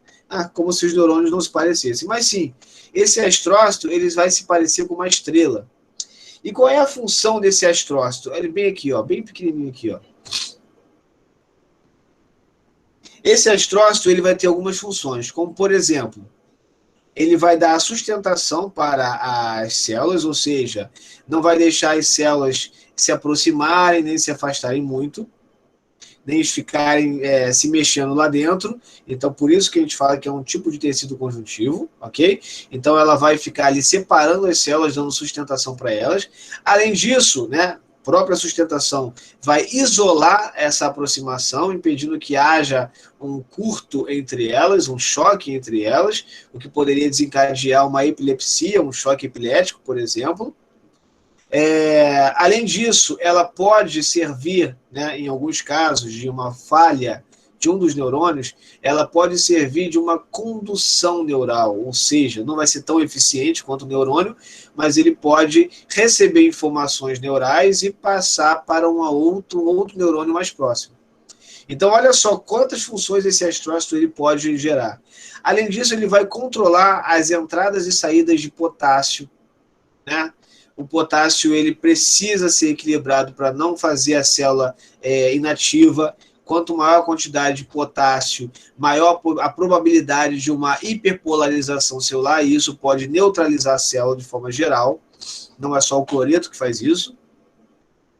Então, ele controla a entrada de potássio e ele também guarda para os neurônios, se precisarem, numa crise, numa falta de oxigenação, ele pode guardar o oxigênio e a glicose aqui. Então, durante um momento que nós ficamos em baixa oxigenação, uma hipoventilação ou uma hipóxia ou uma anóxia, né, sem oxigênio, o cérebro ainda usa as reservas de oxigênio e glicose que estão armazenadas nessas células aqui, nos astrócitos.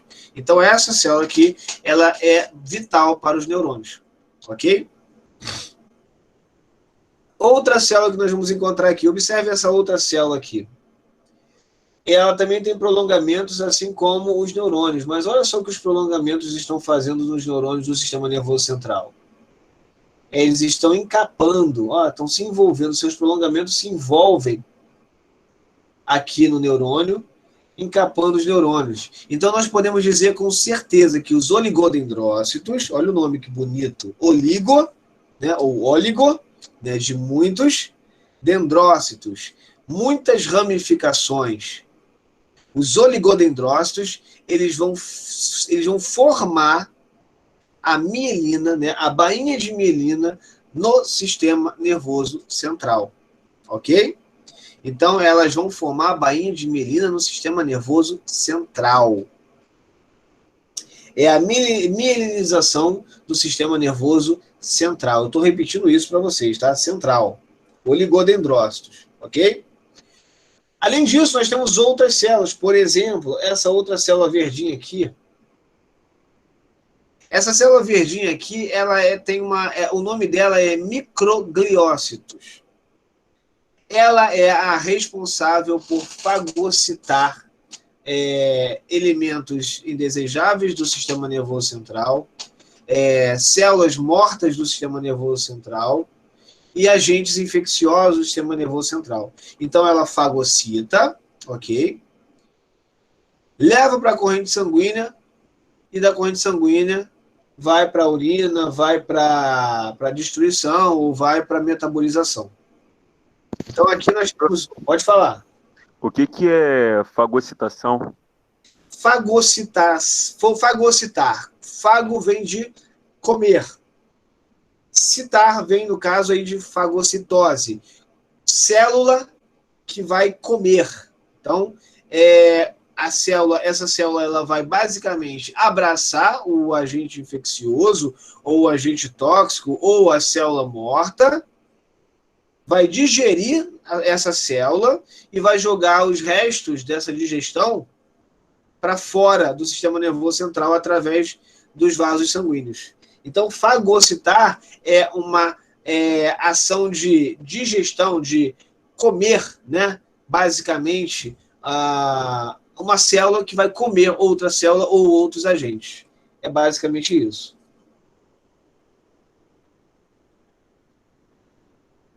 No caso dessa imagem aí, é esse verde que o senhor mostrou? Exatamente. Entendi, obrigado. Thaís, eu não sei se essa pergunta que você fez foi agora. Acho que não foi agora, não. Faz uns 2 minutinhos. Você perguntou a respeito do oxigênio, evitando possível insuficiência respiratória. Não, a insuficiência respiratória é que pode causar a hipóxia, tá? E a hipóxia pode causar uma diminuição, a diminuição de oxigênio no sangue, que vai fazer com que algumas vísceras, algumas células, elas fiquem um pouco mais lentas. Então, ela aumenta um pouco mais a sobrevida e a capacidade das células continuarem se alimentando. Tendo em conta que os neurônios eles trabalham o tempo todo, então eles necessitam de oxigênio muito mais do que qualquer outra célula do nosso corpo. Necessitam de glicose muito mais do que qualquer outra célula do nosso corpo. Então elas precisam de bastante oxigênio, precisam de bastante glicose, precisam de muita energia para gerar os impulsos nervosos. Tá? Então, a insuficiência respiratória é que é a causadora dessa hipóxia, tá, Thaís? Não é, no caso aí, a falta de oxigênio que vai gerar a insuficiência respiratória, é o contrário. A insuficiência respiratória, ou seja, você é incapaz de respirar corretamente, isso evita a troca gasosa e você acaba aumentando os níveis de gás carbônico no seu corpo. E aí você tem uma hipóxia, ou, na pior das hipóteses, uma anóxia. Foi, Thaís? Perfeito. Então, como é que esses agentes infecciosos eles são eliminados? A célula fagocita esses agentes infecciosos, digere esses agentes e, por permeabilidade capilar, ele joga na corrente sanguínea. Nosso sistema nervoso tem correntes sanguíneas que são controladas pelos fagócitos, pelos microgliócitos e também pelos astrócitos. Então, tudo que entra ou sai da corrente sanguínea é controlado pelos microgliócitos e pelos astrócitos. Foi Mabi, né, Sodré?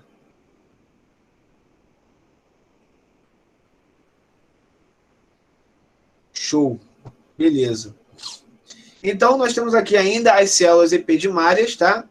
As células ependimárias, elas são as células que vão revestir a parte interna da pia mater, né? Da meninge mais íntima do sistema nervoso central. do cérebro, do cerebelo, tronco encefálico, da medula. Então, é justamente o epêndima que vai revestir Professor, repete aí, por favor, que cortou.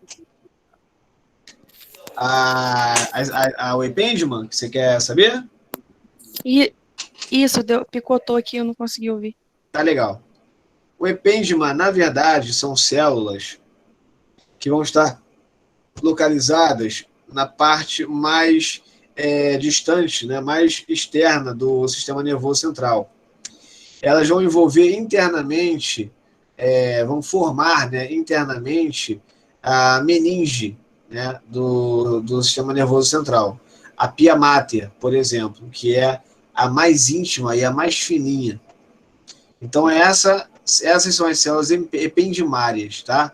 Vão formar o epêndima do sistema nervoso central. Ok? Além Como de... foi uma membrana? Oi?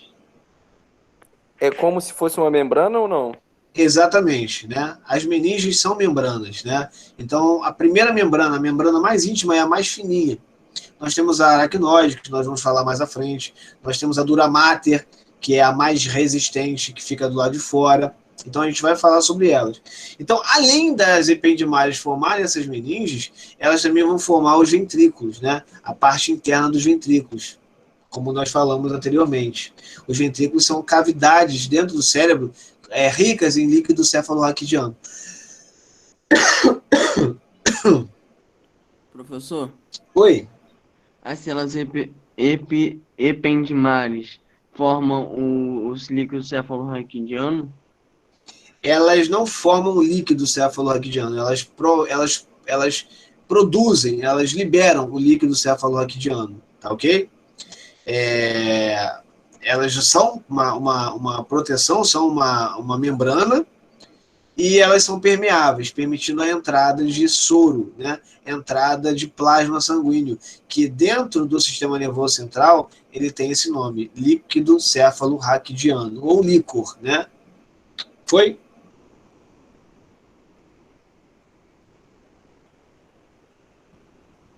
Foi? Foi sim. Obrigado. Show. Né? Bem, entre outras células, por exemplo, aqui nós temos as células epiteliais corioides, que estão juntas com as células ependimárias, tá legal? São elas que vão permitir a vazão do líquido cefalorraquidiano para dentro dos ventrículos, tá ok? E, obviamente, junto com elas, nós temos aqui as tenatíxias, né? No caso aqui, elas vão permitir a secreção, né, desse mesmo líquido na relação endócrina, né, no controle endócrino. Então, isso pode ser associado com a homeostase, né? O quanto de pressão líquida licórica pode ter dentro da cabeça, dentro do encéfalo, mais ou menos. Então, basicamente, essas células são as células sensíveis a esse tipo de pressão. Tá? Mas as mais importantes eu deixo para vocês aqui: astrócito, oligodendrócito, microgliócito e as células ependimárias. Ok? Professor? Essas são as mais importantes. Fala, Yuri. O que significa a LCE? Perdão, não te ouvi. Fala um pouquinho mais alto. O que significa LCE? Líquido céfalo raquidiano. Ah, tá. Beleza. Ou líquido céfalo encefálico. Ah, encefálico. Beleza. Ok? Eu prefiro falar líquido céfalo raquidiano, tá ok? Mas faz uma anotação aí, galera. Líquido céfalo encefálico, tá? É líquido céfalo raquidiano, tá?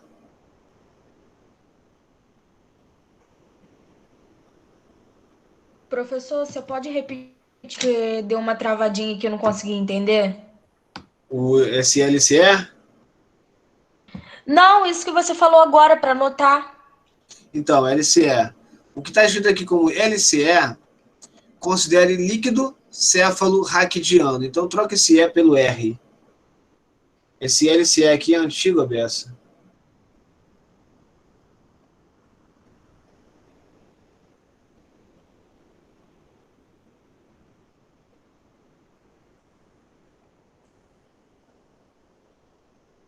Seguindo, Qualquer coisa eu volto. Aqui alguns exemplos, né, do que podemos observar. Professor? Oi, pode falar. Só para fixar aqui, o senhor falou que as epêndimas são células que se localizam na parte externa do sistema nervoso central, é isso? Elas trabalham junto com o sistema nervoso central, tá? Então, Isso, mas a localização dela, que é na parte externa, que o senhor tinha falado? Vamos lá, vamos imaginar o cérebro. Vamos plastificar esse cérebro e a coluna, e a medula, perdão. Essa plastificação bem aderida é formada também pelas células ependimárias, tá legal? Então elas formam, sim, a meninge, que faz parte do sistema nervoso central. Sim. Mais externamente. Foi, Milena? Foi. Show. Continuando aqui. Só para vocês terem uma ilustração, né, umas imagens do microscópio que os astrócitos, né, sendo responsáveis pela sustentação do sistema nervoso central. Aqui nós temos algumas microglias, né, ou micróglias, ok? Que podem ser chamados também de microgliócitos. E aqui nós temos os oligodendrócitos, que são células que se envolvem, né, no caso os prolongamentos, se envolvem nos axônios e nos dendritos dos neurônios do sistema nervoso central. Só por ilustração. Agora vamos falar um pouquinho das células da glia do sistema nervoso periférico, tá? Basicamente elas vão ser células de suporte mais adjacente, né? Por isso células satélites, né? Elas vão envolver de forma geral o pericário, né? O pericário é o corpo da célula, né? Então, ali nos gânglios, né, sensitivos, onde você tem o corpo da célula, você tem ali as células se aglomerando ao redor desse neurônio para proteger, né, para isolar. E nós temos uma outra célula que vai ser responsável pela formação da bainha de mielina no sistema nervoso periférico, tá? Então, essa célula que eu vou falar agora, ela é responsável pela mielinização do sistema nervoso periférico, tá? Que são justamente as células de Schwann, ou Schwann, como vocês preferirem, tá? SCH, basicamente, WANN. Células de Schwann. São as células que, diferente dos oligodendrócitos, que estão no sistema nervoso central, que usam seus prolongamentos para abraçar os neurônios, essas células elas vão se abraçar, né? São as células que vão se envolver, feito um rocambole nos axônios e nos dendritos do sistema nervoso periférico, ok? Então, do sistema nervoso periférico, nós só temos essas duas aí, que são as células satélites, que vão estar ao redor dos corpos celulares, né, do pericário, e as células de Schwann, que vão circundar os axônios, formando bainhas de mielina.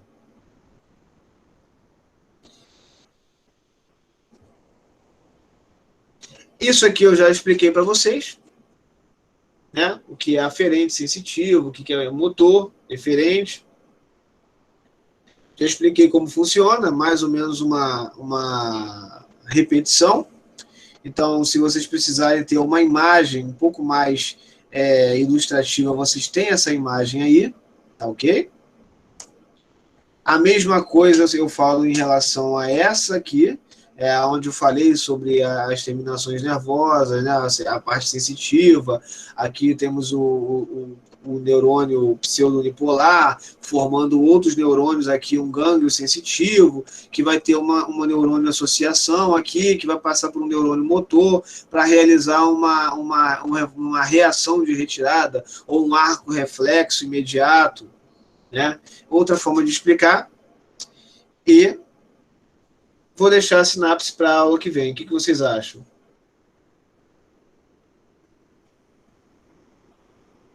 Ótimo, professor, deixa assim. Foi muito, né? Fechou, professor. Foi pesado, né? Caraca, muita informação. Mas eu ainda não vi o grupo de semana que vem. Quem vai apresentar na semana que vem? Pode ser o grupo 9. É o meu. 9. Grupo 9. Então vamos lá, grupo 9. Tema para vocês. Vocês se Calma aí, importam... professor, deixa eu conferir se meu grupo é o 9 mesmo, que eu esqueci. Não, pode ser o grupo da Milena. Pode ser o grupo da Milena Muniz. Não, não é da Milena, não, é do Fabrício, Botou o Fabrício na reta. Então confirma. É isso mesmo, pode botar 9. 9. Fabrício, né? Isso. Beleza, então. Fabrício, o que você acha de falar sobre 3 neurotransmissores? De uma vez só. 3 neurotransmissores. Ótimo. Pode ser, professor. Por quê? Eles são mais tranquilos de se entender e eles formam um conjunto bem interessante, que é o conjunto das catecolaminas.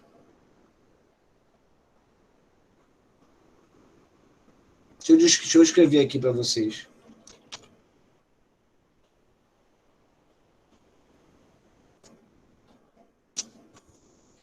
Catecolaminas são conjuntos de neurotransmissores, né? Nós temos aí dopamina, serotonina, entre outros neurotransmissores. E aí você fala sobre eles, né? Da relação que eles têm, e aposto que vai levar o mesmo tempo que o grupo da semana passada levou.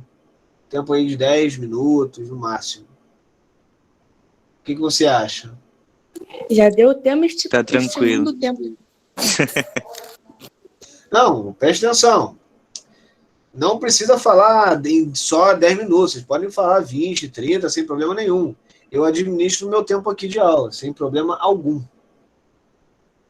Deixa eu fazer o seguinte. Então, o nosso tema é catecolaminas. Isso, perfeito.